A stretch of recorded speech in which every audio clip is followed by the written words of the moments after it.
我話係互相有衝突嘅。小姐，拜拜。咁除此之外咧，就老大，因為可能你就嚟插邊喎，老大。咁可能就會揾啲人幫佢儲咗去遺囑。咁就講啦。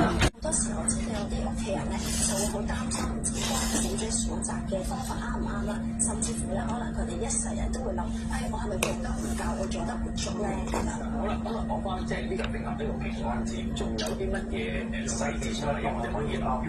其實咧，我覺得大家可以諗下啦，唔需要話 set 一個目標俾自己，我幾多歲先至去攞一份平安紙，因為其實我哋人生在世啦，每一個階段咧都有我哋需要平安紙嘅唔同嘅理由嘅。咁我可以簡單講解一下啦。咁其實咧，我自己都見過咧，就係25歲啦到90幾歲都有嘅。咁可能我哋畢咗業啊，20幾至30幾歲嘅時候啦，咁可能你就會覺得我哋嘅差別好多，可能主要係